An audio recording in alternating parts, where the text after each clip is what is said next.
Hi hello మీరు చూస్తున్నారు సాయినాస్ creative world అండి. ఈరోజు మనం వచ్చేసి fish curry with lemon juice అయితే చేసుకుంటున్నాం అనమాట. సాల్మన్ ఫిష్ అండి ఇది. దాన్ని శుభ్రంగా కడిగి పెట్టుకున్న తర్వాత దానిలో ఒక స్పూన్ ఆఫ్ పసుపు వేసుకొని 2 టేబుల్ స్పూన్ ఆఫ్ కారం వేసుకోవాలండి. వేసుకున్న తర్వాత రుచికి సరిపడా సాల్ట్ కూడా వేసుకోవాలి. వేసిన తర్వాత 2 టేబుల్ స్పూన్ ఆఫ్ ఆయిల్ వేసుకుని దానిని అన్ని ముక్కలకి పట్టేటట్టు కలపాలండి.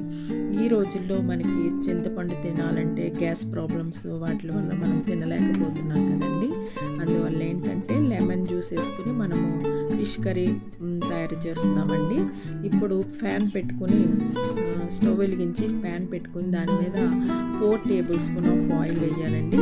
వేసిన తర్వాత సన్నగా చీలిన పచ్చిమిర్చి వేసుకోవాలి. వేసిన తర్వాత ఒక బౌల్ ఆఫ్ ఆనియన్ వేసుకోవాలండి.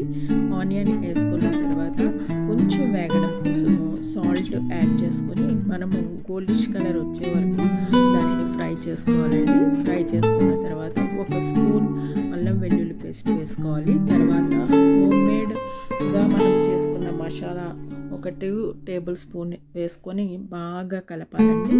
అవి కూడా గోల్డెన్ కలర్ వచ్చే వరకు కలిపిన తర్వాత మనం పక్కన పెట్టుకున్నటువంటి ఫిష్ తీసుకుని దాంట్లో వేయాలండి.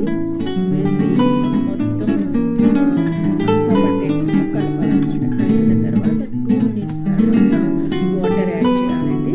వాటర్ ఏంటంటే ఫిష్ ముక్కలకి మొత్తం మునిగేటట్టు వాటర్ యాడ్ చేసి మూత పెట్టి ఒక 10 మినిట్స్ తర్వాత మెంతులు ఆవాలు మనము ఫ్రై చేసుకుని కొంచెం పొడి చేసుకుని దాన్ని పొడి కూడా వేసామండి. వేసిన తర్వాత కొత్తిమీర వేసుకుని తర్వాత లాస్ట్లో వచ్చేసి మనకి 2 నిమ్మకాయల రసం తీసుకుని దాంట్లో వేయాలండి.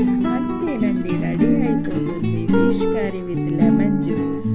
ప్లీజ్ అండి, మీకు నచ్చినట్టయితే సబ్స్క్రైబ్ చేయండి.